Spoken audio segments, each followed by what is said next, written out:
حضرت ابو امامہ رضی اللہ تعالی عنہ روایت کرتے ہیں کہ رسول اللہ صلی اللہ علیہ وسلم نے فرمایا، علیکم بقیام اللیل فإنہ دأب الصالحین قبلکم وہو قربۃ لکم الی ربکم ومغفرۃ للسیئات ومنہاۃ عن الإثم۔ حضرت ابو امامہ رضی اللہ تعالی عنہ سے روایت ہے کہ رسول اللہ صلی اللہ علیہ وسلم نے فرمایا، تہجد ضرور پڑھا کرو کیونکہ وہ تم سے پہلے صالحین کی روش ہے۔ یعنی یہ نماز صرف امت مسلمہ کے لیے نہیں بلکہ ہم سے پہلے دیگر امتوں کے جو نیک لوگ گزرے ہیں ان کی روش بھی یہی ہے، اور تمہارے لیے اپنے رب کے قرب کا وسیلہ ہے۔ یعنی تہجد وسیلہ ہے کس کا؟ اللہ کا قرب حاصل کرنے کا، اور گناہوں کے مٹنے کا ذریعہ ہے، اور مزید گناہوں سے بچنے کا سبب ہے۔ یعنی پچھلے گناہوں کے صاف ہونے کا ذریعہ، نمبر 3 مزید گناہوں سے بچنے کی طاقت انسان کو نصیب ہوتی ہے اس کے ذریعے، یعنی گناہوں سے روک بنتا ہے۔ یہ روایت جو ہے ابن خزیمہ کی ہے۔ حضرت ابو ہریرہ رضی اللہ تعالی عنہ روایت کرتے ہیں کہ رسول اللہ صلی اللہ علیہ وسلم نے فرمایا، اس شخص پر اللہ کی رحمت ہو جو رات کو اٹھا، پھر نماز تہجد پڑھی، پھر اپنی بیوی کو جگایا، پھر اس نے نماز پڑھی، پھر اگر عورت غلبہ نیند کے باعث نہ جاگی تو اس کے منہ پہ پانی کے چھینٹے مارے، اور اس عورت پر بھی اللہ کی رحمت ہو جو رات کو اٹھی، نماز پڑھی، اپنے شوہر کو جگایا، پھر اس نے نماز پڑھی، پھر اگر شوہر نہ جاگا تو اس کے منہ پر پانی کے چھینٹے مارے۔ برابر کی بات ہے، دونوں کے لیے اجر بھی برابر کا ہے، اور دونوں کو حق بھی برابر کا ہے جگانے کا، اور دونوں کو پانی کا چھینٹا مارنے کا بھی حق ہے، اور اس میں کسی کی بھی بے عزتی کی بات نہیں۔ یعنی عورت اگر ایسا کرے اپنے شوہر کے ساتھ تو وہ اس کی طرف سے کوئی روڈنس نہیں ہوگی، کیونکہ عام طور پر جب کسی کو نیند کی حالت میں جگایا جاتا ہے اور خصوصاً اگر اس پہ پانی پھینک دیا جائے تو وہ کیا سمجھتا ہے کہ اس کی بہت بے عزتی ہو گئی یا اس کے ساتھ بہت برا کیا گیا، اور عموماً لوگ اس وقت بہت غصے کا مظاہرہ پھر کرتے ہیں کہ کیوں جگایا جا رہا ہے۔ حضرت ابو ہریرہ رضی اللہ تعالی عنہ کہتے ہیں کہ رسول اللہ صلی اللہ علیہ وسلم فرماتے تھے، فرض نماز کے بعد سب نمازوں سے افضل تہجد کی نماز ہے۔ یعنی فرائض بہرحال افضل ہے، اور نوافل میں سب سے افضل تہجد کی نماز۔ رسول اللہ صلی اللہ علیہ وسلم نے فرمایا، جب انسان سوتا ہے تو شیطان اس کے سر کی گدی پر 3 گریں لگاتا ہے اور کہتا ہے کہ رات بڑی لمبی ہے، اس کو تھپکی دیتا ہے اور کہتا ہے لمبی رات ہے، ابھی سوئے رہو، ابھی ٹائم ہے، ٹھہر کے اٹھنا، یعنی اس کو سلائے رکھتا ہے۔ اگر وہ بیدار ہو کر اللہ کا ذکر کرے، یعنی آنکھ کھلے اور اللہ کا ذکر کو شروع کر دے تو ایک گرہ کھل جاتی، شیطان کے پھندے سے انسان آزاد ہونے لگتا ہے۔ اگر وضو کرے تو دوسری گرہ کھل جاتی، اگر نماز پڑھے تو تیسری گرہ کھل جاتی، اور وہ شادمان اور پاک نفس ہو کر صبح کرتا ہے۔ یعنی جو شخص صبح نماز کے وقت پر، تہجد کے وقت، یا پھر کم از کم فجر کے وقت اٹھ جاتا ہے، اللہ کا ذکر کرتے ہوئے وضو کرے اور پھر نماز پڑھ لے، سورج نکلنے سے پہلے پہلے یہ کام کر لے، تو وہ ایک مطمئن شخص کی طرح اٹھتا ہے، ورنہ اس کی صبح خبیث اور سست نفس کے ساتھ ہوتی۔ عام طور پر ہم اطمینان کی تلاش میں رہتے ہیں، سکون کی تلاش میں رہتے ہیں، اور یہ سوچتے ہیں کہ ہمیں ڈپریشن ہے یا ہمارے اندر ایک غم ہے، تو ہم اس کے اسباب نہیں جانتے کہ سبب کیا ہے۔ ان کے اسباب میں سے ایک بڑا سبب شیطان کی گرفت میں ہونا ہے، اور شیطان اپنی گرفت ویسے تو دن کے وقت بھی انسان پر رکھتا ہے، لیکن خصوصاً رات کے وقت جب انسان سو جاتا ہے تو وہ نہیں چاہتا کہ سوتا ہوا اٹھے انسان، اور اگر انسان ہمت کر کے اٹھ جاتا ہے، ذکر کرتا ہے، وضو کرتا ہے اور نماز پڑھ لیتا ہے تو یہیں سے اطمینان قلب کا آغاز ہو جاتا ہے، اس کی تسلی ہو جاتی۔ رسول اللہ صلی اللہ علیہ وسلم نے فرمایا، اللہ تعالیٰ ہر رات آسمان دنیا پر نزول فرماتے ہیں، یعنی زمین سے سب سے قریبی آسمان پر۔ جب 1/3 رات باقی رہ جاتی ہے تو فرماتے ہیں، ہے کوئی جو مجھے پکارے؟ اس وقت اللہ تعالیٰ بندوں کو پکارتے ہیں، ہے کوئی جو مجھے پکارے میں اس کی دعا قبول کروں، ہے کوئی جو مجھ سے مانگے میں اس کو دوں، ہے کوئی جو مجھ سے بخشش طلب کرے تو میں اس کو بخش دوں۔ گویا یہ وقت دعا کی قبولیت کا وقت ہے، انسان جو مانگے اس کو ملتا ہے، اور خصوصی طور پر بخشش کے طلب کرنے کا وقت، جیسے قرآن پاک میں آتا ہے وَبِالْأَسْحَارِ هُمْ يَسْتَغْفِرُونَ وَبِالْأَسْحَارِ هُمْ يَسْتَغْفِرُونَ، اور سحری کے وقت وہ استغفار کرتے ہیں۔ اب ہو سکتا ہے کہ آپ کہیں کہ نہیں، ہم نے تو زندگی میں کوئی خاص گناہ کیے ہی نہیں، اس لیے ہمیں تو بخشش کی ضرورت ہی نہیں. بخشش مانگے گناہگار لوگ، ہم تو نیک لوگ ہیں، نیک کام کرتے ہیں، دن رات قرآن پڑھتے پڑھاتے ہیں، اس لیے ہماری تو ضرورت نہیں. نبی صلی اللہ علیہ وسلم جن کے اگلے پچھلے سب قصور معاف کر دیے گئے تھے، وہ اتنا لمبا قیام کرتے تھے کہ ان کے قدم مبارک سوج جاتے تھے. حضرت مغیرہ فرماتے ہیں رسول اللہ صلی اللہ علیہ وسلم نے اتنا لمبا قیام کیا رات کو کہ آپ کے پاؤں سوج گئے. آپ سے سوال کیا گیا کہ آپ اتنی مشقت کیوں کرتے ہیں، اپنے آپ کو اتنا کیوں تھکاتے ہیں، حالانکہ آپ کے تو سارے گناہ معاف کر دیے گئے. آپ نے فرمایا کیا میں اللہ کا شکر گزار بندہ نہ بنوں؟ یعنی صرف گناہوں کی بخشش ہی نہیں بلکہ نعمتوں پر شکر بھی واجب ہے. جہاں ایک طرف گناہوں کی بخشش انسان کے لیے اللہ کے قرب کے راستے ہموار کرتی ہے، وہاں اللہ تعالیٰ کا شکر ادا کرنا بندے کو اللہ کا قرب عطا کرتا ہے. اچھا، اب پہلی سنت میں آپ کو بتاؤں گی کہ اگر آپ تہجد کے وقت اٹھے ہیں تو سب سے پہلے آپ کیا پڑھیں گے.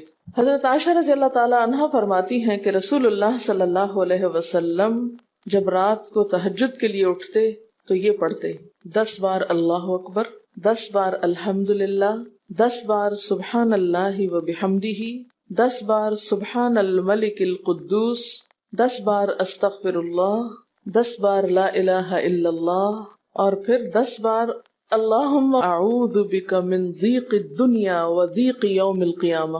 میں تیری پناہ میں آتا ہوں دنیا کی تنگی سے اور قیامت کے دن کی تنگی سے. اللہم اعوذ بک من ضیق ضاد یہ قاف من ضیق الدنیا و ضیق یوم القیامہ، یہ بھی 10 بار. اور پھر فرماتے اللہم اغفر لی واہدنی وارزقنی وعافنی. پھر وضو کرتے اور تہجد شروع کرتے، یعنی یہ بھی وضو سے پہلے آپ پڑھ لیتے تھے. تو آپ کیا کر سکتے ہیں، جیسے آنکھ کھلی یا بستر پر لیٹے ہیں تو بعض اوقات ایسا ہوتا ہے نا کہ انسان سوچتا ہے اچھا ایک سائڈ پہ سو کے اتنے تھکے ہوئے ہوتے ہیں کہ آپ ایک دم نہیں اٹھ پاتے. حالانکہ آپ صلی اللہ علیہ وسلم کے نیند سے بیدار ہونے کا طریقہ کیا تھا کہ جب آپ اٹھتے تھے تو یکدم اٹھتے تھے، سستی کے مارے نہیں کہ کبھی ایک طرف لیٹ گئے پھر دوسری طرف سو گئے پھر دائیں طرف پھر بائیں طرف، نہیں. جب جاگنے کا وقت ہوتا تھا تو آپ فوراً اٹھ جاتے تھے. لیکن بسا اوقات ایسا ہوتا ہے کہ انسان تھکا ہوا ہوتا ہے، سائڈ بدل کے دوسری طرف کو ذرا لیٹتا ہے، تو یہ لیٹے لیٹے بھی آپ اذکار پڑھ سکتے ہیں. ٹھیک ہے، اور یہ سب آپ کو آتے ہی ہوں گے سوائے ایک وہ ذکر کے اللہم اعوذ بک من ضیق الدنیا و ضیق یوم القیامہ. اور ترتیب آپ یاد کر لیں اپنے بیڈ سائڈ ٹیبل پہ یا بیڈ پہ یا کہیں بھی، یہ نوٹس کسی پین کے ساتھ لکھ کے لگا دیں، چپکا دیں، اور جب یاد ہو جائے تو پھر اتار دیں. جب عادت بن جائے تو ہٹا دیں وہاں سے. ٹھیک ہے، جتنے دن عادت نہیں بنتی اتنے دن اپنے یادداشت کے لیے رکھ لیں. اسی طرح نیند سے اٹھ کر لا الہ الا اللہ وحدہ لا شریک لہ لہ الملک ولہ الحمد وہو علی کل شیء قدیر الحمد للہ وسبحان اللہ واللہ اکبر ولا حول ولا قوۃ الا باللہ. یہ بھی پڑھ سکتے ہیں. اچھا، ضروری نہیں کہ سب کچھ ایک ہی دن میں پڑھ لیں، یہ بھی آپ کر سکتے ہیں کہ ایک دن میں ایک چیز پڑھ لیں، دوسرے دن دوسری پڑھ لیں، تیسرے دن تیسری پڑھ لیں. ٹھیک ہے نا. اور اگر ساری ایک دن بھی پڑھنا چاہیں، دیکھیں وقت کی بات ہے نا. ہو سکتا ہے اس وقت عمر کے اس حصے میں آپ پہ بہت ذمہ داریاں ہوں، آپ یہ سب کچھ نہ پڑھ سکتے ہوں، لیکن زندگی کا ایک ایسا وقت بھی آتا ہے جب انسان بوڑھا ہو جاتا ہے، جب اس کے اوپر باقی ذمہ داریاں کم ہو جاتی ہیں، پھر نیند بھی کم ہو جاتی ہے، پھر زیادہ عبادت کا موقع ملتا ہے. تو ایسے میں جب انسان کے پاس عبادت کے لیے وقت اور موقع زیادہ ہو تو پھر یہ ساری چیزیں بھی پڑھ لیں. ٹھیک ہے نا. پھر اسی طرح یعنی یہ جو روایت ہے کہ جس میں آپ صلی اللہ علیہ وسلم نے فرمایا جو شخص نیند سے جاگے، اور یہ تہجد کے وقت ہی نہیں، اگر فجر کے لیے بھی آپ اٹھ رہے ہیں تو یہ دعا پڑھ سکتے ہیں لا الہ الا اللہ وحدہ لا شریک لہ، اور پھر الحمدللہ وسبحان اللہ واللہ اکبر ولا حول ولا قوۃ الا باللہ. پھر کہے اللہم اغفر لی، پھر کیا پڑھے اللہم اغفر لی. یا کوئی اور دعا کرے تو قبول ہوگی، اور اگر وضو کر کے نماز پڑھے تو وہ بھی قبول کی جائے گی. صبح اٹھتے ہی اللہ کی تعریف. اور آپ کو معلوم ہے کہ یہ جو چوتھا کلمہ ہے نا لا الہ الا اللہ وحدہ، اس کو دعا بھی کہا گیا، حالانکہ اس میں صرف اللہ تعالیٰ کی حمد و ثنا ہے، اور یہ یوم عرفہ کی دعا ہے. حدیث میں آتا ہے کہ مجھے اور مجھ سے پہلے انبیاء کو اس دن کی جو بہترین دعا سکھائی گئی یعنی یوم عرفہ کی دعا وہ لا الہ الا اللہ وحدہ لا شریک لہ.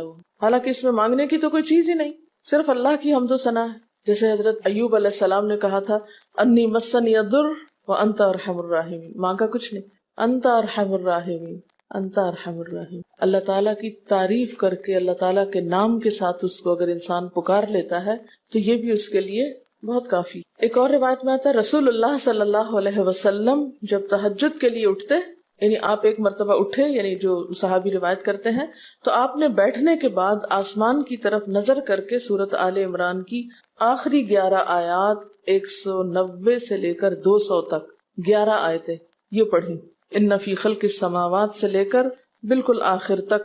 یعنی ضروری نہیں کہ کھڑے ہو کر آپ آسمان کی طرف دیکھیں، آپ اٹھے ہیں، چارپائی پہ بیٹھے ہوئے ہیں، ابھی وضو کے لیے نہیں گئے، بیٹھ کے آسمان کی طرف دیکھ کے پڑھ کے پھر اٹھ سکتے ہیں. اب اس میں آپ دیکھیں نا کہ انسانی نفس کی بھی ایک رعایت ہو جاتی ہے. لیٹے لیٹے آپ نے ایک ذکر پڑھ لیا، بیٹھ کے آپ نے دوسرا پڑھ لیا، پھر آپ وضو کو چلے گئے، تو اس میں وہ جو ایک طبیعت کی کسل مندی ہوتی ہے وہ بھی ساتھ ساتھ اللہ کے ذکر سے دور ہوتی جاتی ہے، اور ایک سٹیپ کے بعد دوسرا سٹیپ لینا بھی آسان ہو جاتا ہے. اچھا، اس میں آپ دیکھیں حکمت کیا ہے کہ آپ صلی اللہ علیہ وسلم نے کیا فرمایا کہ آسمان کی طرف دیکھ کے پڑھا جائے تاکہ اچھی طرح آنکھیں کھل جائیں. تو زبانی یاد کرنے کا مطلب یہ نہیں کہ آپ آنکھیں بند کر کے سوئے سوئے پڑھیں، کیونکہ بعض اوقات ایسا ہوتا ہے نا، آنکھ کھلتی ہے، ذکر شروع کرتے ہیں اور پھر پتہ ہی نہیں چلتا اور ذکر آدھے میں رہ جاتا ہے اور سو چکے ہوتے ہیں. اور پھر اگر آپ کو زبانی یاد نہیں ہوگی نا، دیکھ کے پڑھیں گے تو وہ الماری کی طرف ہی دیکھتے رہیں گے، آسمان کی طرف نہیں دیکھ سکیں گے، تو پھر سنت پوری نہیں ہو سکے گی. اور اسی طرح حضرت ابن عباس روایت کرتے ہیں کہ جب رسول اللہ صلی اللہ علیہ وسلم رات کو تہجد کے لیے کھڑے ہوتے تو اللہ پر تکبیر تحریمہ کے بعد یہ دعا پڑھتے: اللہم لک الحمد انت قیم السماوات والارض ومن فیہن ولک الحمد لک ملک السماوات والارض ومن فیہن ولک الحمد انت نور السماوات والارض ولک الحمد انت ملک السماوات والارض ولک الحمد انت الحق ووعدك الحق ولقاؤك حق وقولك حق والجنة حق والنار حق والنبيون حق ومحمد صلی اللہ علیہ وسلم حق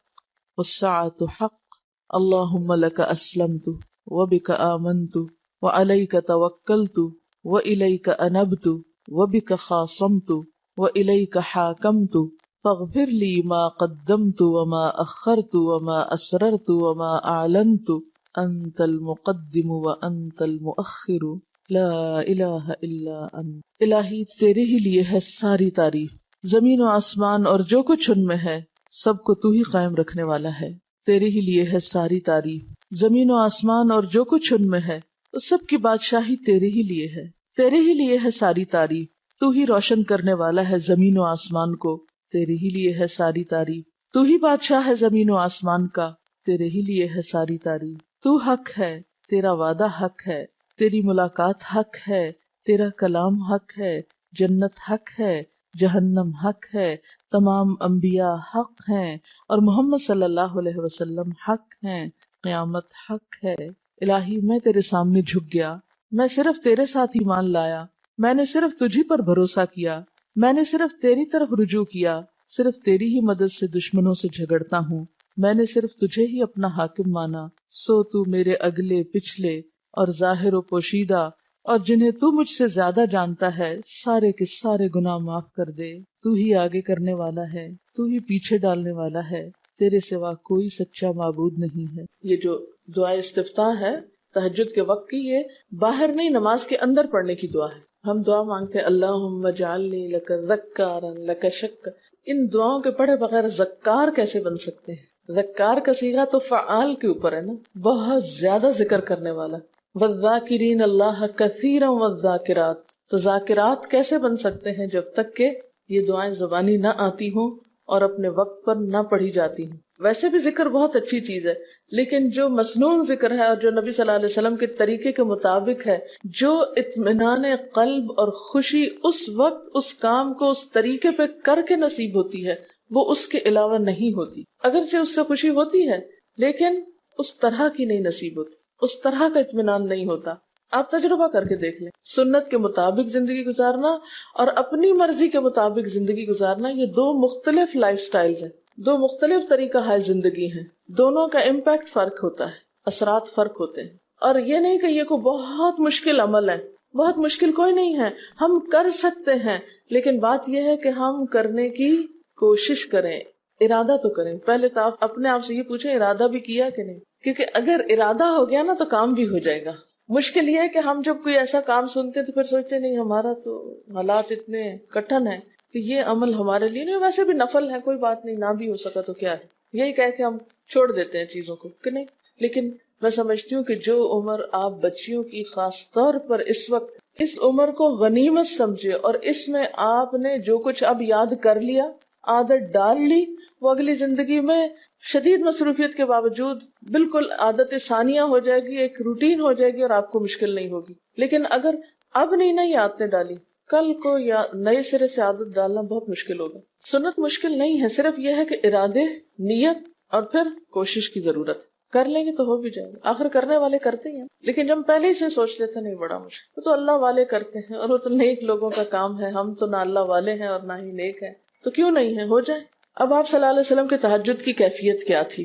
حضرت ابو ذر کہتے ہیں کہ رسول اللہ صلی اللہ علیہ وسلم نے تہجد میں اتنا قیام کیا کہ اس ایک آیت کو پڑھتے پڑھتے صبح کر دی. ایک آیت پڑھتے پڑھتے صبح کر دی. کون سی آیت تھی وہ؟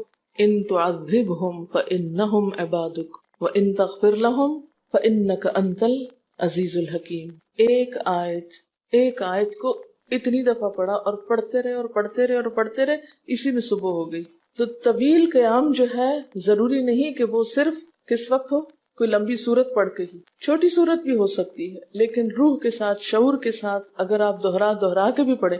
مثال کے طور پہ آپ نے کوئی سورت یاد کر لی ہے اور آپ پڑھنے کھڑے ہوئے ہیں اور آپ کو صحیح طرح آتی نہیں ہے، یا آتی ہے تو اتنی تیز نہیں آتی، بہت رٹی ہوئی نہیں ہے، تو کوئی بات نہیں، ایک آیت کو 2 دفعہ 3 دفعہ بھی آپ اس کو پڑھ سکتے ہیں اور اس طرح بھی پڑھ کے لمبا کر سکتے ہیں. یعنی طویل قیام صرف زیادہ قرات سے ہی نہیں، مختلف طریقوں سے ہو سکتا ہے. یہ آیت ہے سورۃ المائدہ کی 118 نمبر آیت ہے. اگر تو انہیں عذاب دے تو وہ تیرے بندے ہیں، اور اگر تو انہیں معاف کر دے تو یقیناً تو غالب اور حکمت والا ہے. حضرت حذیفہ رضی اللہ تعالی عنہ نے نبی صلی اللہ علیہ وسلم کو تہجد پڑھتے دیکھا. وہ کہتے ہیں سورۃ فاتحہ کے بعد آپ نے سورۃ بقرہ پڑھی، پھر رکوع کیا. آپ کا رکوع آپ کے قیام کی مانند تھا. ہماری تو کمر نہ ٹوٹ جائے. کر کے تو ذرا دیکھیں. میں نے زندگی میں پہلی دفعہ رمضان میں طویل رکوع اور سجدے کا موقع ملا. اس سے پہلے تو اس طرح کا سچ پوچھے کانسیپٹ بھی کوئی نہیں تھا، کیونکہ بہت سی چیزیں جب ہم پڑھتے ہیں تو ہم کہتے ہیں ہاں یہ نبی صلی اللہ علیہ وسلم کے لیے ہے، یہ تو آپ کی شان ہے اور آپ کا مقام ہے. ہم تو عام کمزور بندے ہیں. اصل میں ہم کمزور کیوں ہیں؟ اس لیے کہ ہم نے اپنی انرجیز بیکار باتوں میں بہت لگا رکھی، بیکار غم پالے ہوئے ہیں، بیکار مشغلے ہیں، بیکار گفتگویں ہیں. انرجی تو لگتی ہے نا. آپ فضول کی باتیں سوچیں تو کیا انرجی نہیں لگے گی؟ آپ لایانی چیزوں پہ کڑنا شروع کر دیں، کیا انرجی نہیں لگے گی؟ لگے گی. تو پھر آپ کے پاس کوئی تعمیری مثبت کام کرنے کے لیے نہ وقت ہے نہ انرجی ہے. پھر اس وقت تک آپ خالی ہو چکے ہوتے ہیں. رات کو دیر تک آپ اگر فضول گپ شپ کرتے رہے تو صبح اٹھے گا کون اور پھر صبح پڑھے گا کون؟ اور اگر پڑھے بھی تو کیا پڑھے اس میں؟ کبھی آپ نے سوچا کہ احادیث کی یہ جو کتابیں ہیں یہ ساری کی ساری صرف آپ کی گفتگو نہیں، آپ کے عمل کا بھی احاطہ کیے ہوئے ہیں، اور ٹوٹل آپ کی گفتگو یہی ہے. اور اگر ہم اپنی گفتگو کو دیکھیں اور ہماری باتوں کی کوئی کتاب تیار ہو، نبی صلی اللہ علیہ وسلم کی عظمت کو پہچانے، ہم اپنی گفتگو کا جائزہ لیں. اگر ہماری گفتگو بھی ریکارڈ ہو کر لوگوں کے پاس جانے لگے، لوگوں تک پہنچنے لگے، ہم عملی نمونہ کیوں نہیں لوگوں کے لیے؟ ہمیں دیکھ کر لوگوں کے عمل کیوں نہیں بدلتے؟ ہماری بات لوگوں پر اثر کیوں نہیں کرتی؟ کبھی سوچا ہم نے؟ صرف اپنی گفتگو کے آئینے میں ہی اپنے آپ کو پہچان لے کہ ہم کہاں ہیں، کون ہیں، کہاں کھڑے ہیں، لوگوں کے بیچ میں کیا باتیں کرتے ہیں، لوگوں کے پیٹھ پیچھے کیا باتیں کرتے ہیں، کہاں کس حال میں کیا کر رہے ہوتے ہیں. ہر شخص اپنے آپ کو خود پہچان سکتا ہے. کیا واقعی ہم اس لائق ہیں کہ کوئی ہم سے کچھ سیکھے؟ صرف اپنی گفتگو کے آئینے میں خود کو پہچانے. بعض اوقات کتنا بیکار بولتے ہیں، کتنا بے مقصد بولتے ہیں، کتنا ضرورت سے زائد بولتے ہیں. اس کا یہ مطلب نہیں کہ مصنوعی خاموشی اپنے اوپر مسلط کر لیں، کیونکہ پھر ہم دوسری ایکسٹریم پہ نکل جاتے ہیں. لیکن بامقصد گفتگو کتنی ہے ہماری باتوں میں جو واقعی فائدہ مند ہو، تو پھر ذرا روک بھی لیا کریں نا اپنے آپ کو. اپنے ساتھ خود ہی محنت کریں گے تو بات بنے گی. سوچیں تو احساس تو کریں. جب کریں گے تو انشاءاللہ کامیابی بھی ہوگی. لیکن پہلی بات تو یہ نا کہ ہم جو کچھ کرتے ہیں نہ اس کا حساب کرتے ہیں، نہ اس کے بارے میں سوچتے ہیں کہ ہم کر کیا رہے ہیں. ہمیں نیکی نہ کرنے کا موقع یا ہمارے نیکی نہ کرنے کا ایک سبب اور ایک بڑی وجہ ہماری انرجیز کا بیکار چیزوں میں استعمال ہونا ہے، فضول کی سیاست میں ملوث ہونا ہے. اپنی ذمہ داریوں کا ہمیں ہوش نہیں ہوتا، دوسروں کے کاموں میں مداخلت خوب سوچتی ہے. خود کیا کر رہے ہیں اس کا کچھ پتہ نہیں، دوسرے کیا کر رہے ہیں اس سے بہت دلچسپی، یا کیا نہیں کر رہے بہت سے لوگ، بہت سی خواتین کمر درد کی شکایت کرتے ہیں، اور اس کی ایک بڑی وجہ نمبر 1 رکوع کا صحیح پوزیشن پہ نہ ہونا ہے، اور نمبر 2 اس پوزیشن پہ کوئی ایکسرسائز نہیں ہماری ہوتی. یہ بتا رہی ہے کہ کسی کی کمر میں درد تھا اور ٹھیک نہیں ہوتا تھا کسی چیز سے، تو ڈاکٹر نے ان کو یہ مشورہ کیا کہ طویل رکوع اور طویل سجدے کریں، بیسٹ ایکسرسائز ہے، کر کے تو دیکھیں. اور اس میں آپ دیکھیں کہ صحیح پوزیشن پہ لائیں، بالکل اسٹریٹ رکھیں گردن اور کمر کو، پیٹھ اور گردن ایک لائن میں آنی چاہیے. بہت سے لوگ یوں ٹیڑھی کرتے ہیں، یوں کر کے بس کرتے ہیں، یہ غلط پوزیشن ہے، اس سے تو اور بیمار ہو سکتے ہیں. کئی لوگ سر پھینک دیتے ہیں نیچے کو، یہ بھی غلط پوزیشن ہے، اس سے بھی کام خراب ہوتا ہے. اگر آپ صحیح پوزیشن پہ رکوع لمبا کریں تو یقینی طور پہ کمر درد کا علاج ہے. تو پٹھے مضبوط ہوتے ہیں نا کمر کے، آپ اس کو روک کے رکھے ہوتے ہیں ایک سیدھی لائن میں.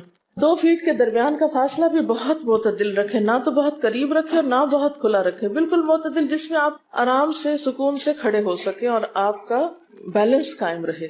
بیلنس کو قائم کرنا بے حد ضروری. ٹھیک ہے. حضرت حذیفہ نے نبی صلی اللہ علیہ وسلم کو تہجد پڑھتے دیکھا. وہ کہتے ہیں کہ سورۃ فاتحہ کے بعد آپ نے سورۃ بقرہ پڑھی، پھر رکوع کیا. آپ کا رکوع آپ کے قیام کی مانند تھا، یعنی جتنا لمبا قیام تھا اسی طرح رکوع تھا. پھر آپ نے رکوع سے سر اٹھایا اور کھڑے ہو گئے، اور آپ کا قوما یعنی رکوع کے بعد اٹھنے کا وقت بھی کافی طویل تھا. ہم تو بعض اوقات اٹھ کے کھڑے نہیں ہوتے کہ نیچے چلے جاتے ہیں، تو وہ بھی طویل تھا. صرف 2 رکعتیں بھی آپ ایسی پڑھ لینا کافی. اگر عام دنوں میں نہ پڑھی جائے تو ویکینڈ پہ پڑھ لیں. ہمارا تو ویکینڈ پہ لمبا سونے کا پروگرام ہوتا ہے نا، تو چلے دوبارہ سو جائیں، لیکن ہفتے میں 1 دفعہ کر لیں. اگر روز نہیں بھی کر سکتے 2 دفعہ کر لیں، ٹوائس اے ویک کر لیں. پھر آپ کا سجدہ آپ کے قومے کی مانند تھا، یعنی جتنا آپ کھڑے ہوئے تھے اتنا آپ پھر سجدہ کیا. آپ دونوں سجدوں کے درمیان اپنے سجدے کی مانند بیٹھے تھے، یعنی 2 سجدوں کے بیچ میں بھی آپ اتنی دیر بیٹھے جتنی دیر آپ نے سجدہ کیا تھا. پس آپ نے 4 رکعتوں میں سورۃ بقرہ، آل عمران، نساء اور المائدہ پڑھی. ہمیں اگر خود نہیں بھی آتی اور کوئی پڑھانے والا اتنی لمبی ایک دفعہ بھی تراویح کوئی پڑھا دے یا کوئی نفل پڑھا دے تو ہم دوسری دفعہ اس کے پاس نہ پڑھیں. تقریباً 7.25 پارے بنتے ہیں، جس کو ایک منزل کہا جاتا ہے. ایک دن کے تہجد میں آپ نے اتنا پڑھا. اور یہ تو قرآن کی قرات تھی، لیکن بیچ کے وقفوں میں تسبیحات اور اللہ کی تعریف اور حمد و ثنا اور ذکر، یہ آپ پر بس تھا. یہ وہی کر سکتا ہے جس کو واقعی اللہ سے حقیقی محبت ہو، صرف دعوے کی حد تک نہیں. میں کہتی ہوں چلے روزانہ نہ صحیح، ہفتے میں 1 بار، ہفتے میں نہیں، مہینے میں 1 بار، مہینے میں نہیں تو سال میں، رمضان میں، کسی موقع پر کچھ تو اللہ سے تعلق آئے، کچھ تو قرب پائے. ہر شخص کے بس میں نہیں کہ ہر روز ایسی عبادت کرے، کیونکہ اللہ کے رسول صلی اللہ علیہ وسلم کا بہرحال مقام کچھ اور تھا. لیکن کچھ شوق، کچھ حسرت، کچھ تو دل میں ہونا ہی چاہیے، کوئی نیت، کوئی ارادہ، کوئی عزم، اور پھر اس کے لیے کوشش. تو وقت بچے گا کچھ آپ کے پاس فالتو باتوں کے لیے، فضول چیزوں کے لیے، کچھ سوچنے کے لیے، ٹینشن کے لیے بچے گا کچھ؟ سب کچھ بھاگ جائے گا، کچھ بھی نہیں بچے گا. کیونکہ ان عبادی لیس لک علیہم سلطان، میرے بندے ان پہ اے شیطان تیرا کوئی زور نہیں چلتا. بس چلتا ہی نہیں ان پہ، تیرا سارا زور ہی ان پہ چلتا ہے جو فالتو ہوتے ہیں. فالتو ذہن جو ہوتا ہے وہ شیطان کا گھر ہوتا ہے. حضرت حذیفہ بیان کرتے ہیں کہ میں ایک رات آپ صلی اللہ علیہ وسلم کے ساتھ نفلی نماز میں شریک ہو گیا.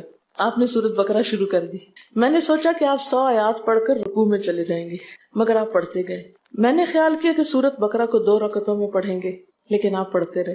آپ نے سورۃ بقرہ ختم کر کے سورۃ نساء شروع کر دی، پھر ختم کر کے آل عمران پڑھنی شروع کر دی، اس کو بھی ختم کر دیا. آپ نہایت آہستگی سے پڑھتے جاتے تھے. جب ایسی آیت تلاوت کرتے جس میں سبحان اللہ کہنے کا حکم ہوتا ہے، جیسے سبح بحمد ربی جیسے مثال کے طور پر، تو سبحان اللہ کہتے. اگر کچھ مانگنے کا ذکر ہوتا تو سوال کرتے، اگر پناہ مانگنے کا ذکر ہوتا تو اعوذ باللہ پڑھتے. اس حدیث سے یہ بھی پتہ چلتا ہے کہ سورتوں کی ترتیب ضروری نہیں، کیونکہ آپ نے پہلے النساء پڑھی پھر آل عمران پڑھی. یہ جو ہر وقت لوگ پیچھا کیے رکھتے ہیں نا، بعض اوقات تو بہت ضد کرتے ہیں کہ آپ نے پہلی رکعت میں یہ پڑھائی تھی تو دوسری میں یہ کیوں پڑھا دی. یہ تو سنت میں ملتا ہے کہ پہلی رکعت طویل ہے دوسری کے مقابلے میں، لیکن یہ لازم نہیں کہ جو پہلی میں پڑھے اس کے بعد آگے والی صورتوں میں سے پڑھے، پیچھے والی بھی سے نہیں پڑھ سکتے. رسول اللہ صلی اللہ علیہ وسلم نے عبداللہ بن عمرو سے کہا، مجھے بتلایا گیا ہے کہ تم ساری رات نفل پڑھتے اور دن کو روزہ رکھتے ہو. اگر تم ایسا کرو گے تو تمہاری آنکھ کمزور اور طبیعت سست ہو جائے گی. یعنی ہر روز روزہ اور ہر رات جگراتا تمہاری جان اور تمہارے بال بچوں کا بھی تم پر حق ہے. اس لیے روزہ رکھو اور افطار بھی کرو، اور رات کو قیام کرو اور سو بھی. یعنی ساری رات تہجد پڑھنا یا نفل پڑھنا پسندیدہ نہیں ہے، رات کو سونا بھی پسندیدہ ہے۔ ہمارے ہاں 27ویں رات کو پوری رات جاگنا لازم سمجھا جاتا ہے، تو نبی صلی اللہ علیہ وسلم سے کوئی رات بھی پوری کی پوری جاگنا ثابت نہیں، کیونکہ اگر انسان صرف جاگتا ہی جاگتا چلا جائے تو وہ آسان ہوتا ہے، ایک دفعہ سو کے پھر اٹھنا جو ہے نا، وہ اصل میں نفس کا امتحان ہوتا ہے، وہ مشکل ہوتا ہے۔ اسی طرح نبی صلی اللہ علیہ وسلم 3 دن سے کم میں قرآن مجید ختم کرنا پسند نہیں فرماتے تھے۔ آپ نے حضرت عبداللہ بن عمرو سے فرمایا کہ 1 ماہ میں پورا کر لو۔ انہوں نے عرض کی میں اس سے زیادہ تلاوت کی طاقت رکھتا ہوں، تو فرمایا 20 دن میں کر لو۔ ان کا میں اس سے زیادہ کی طاقت رکھتا ہوں، فرمایا 7 دن میں ختم کر لیا کرو، اس سے زیادہ کی اجازت نہیں، یعنی وہ ایک منزل کر کے۔ صحابہ کرام چونکہ اس زمانے میں مصحف اس طرح تھوڑی چھپے ہوئے تھے کہ کتابوں کی شکل میں ہوں، جو قرآن تھا لوگوں کے سینوں میں تھا، یاد کیے ہوئے تھے، اور وہ یاد کیا ہوا کہیں صبح کے وقت الگ بیٹھ کے نہیں پڑھا کرتے تھے، وہ کہاں پڑھتے تھے؟ تہجد میں نماز کے اندر پڑھا کرتے تھے۔ اب یہ تو ہم لوگوں کی مشکل ہوگی نا کہ ہمیں آتا کچھ نہیں زبانی، تو پھر ہم دیکھ کے پڑھتے ہیں تو نماز میں پھر وہ مشکل ہوتا ہے، تو الگ رکھ کے پھر اس کو پڑھ رہے ہوتے ہیں، ٹھیک ہے۔ لیکن زیادہ بہترین پڑھنا نماز کے اندر کا پڑھنا ہے، اگرچہ دیکھ کے پڑھنے کی اس میں بھی اجازت ہے، لیکن ان کی چونکہ شدید حرص تھی حضرت عبداللہ بن عمرو کی، تو آپ نے ان کو 3 دن کی پھر اجازت دے دی تھی، اور آپ نے فرمایا کہ اس شخص کو قرآن کی کچھ سمجھ نہیں ہو سکتی جو 3 سے بھی کم دن میں قرآن پڑھے۔ نبی صلی اللہ علیہ وسلم نے فرمایا جو شخص رات کے نوافل میں 200 آیات تلاوت کرتا ہے وہ اطاعت گزار مخلص لوگوں میں شمار ہوتا ہے۔ انہ من عبادنا المخلصین، وہ آتا ہے نا قرآن پاک میں انبیاء کی صفت میں سے۔ تو جو شخص رات کو نماز میں یعنی نفل میں 200 آیات تک تلاوت کرتا ہے وہ اطاعت گزار مخلص بندوں میں شمار ہوتا ہے۔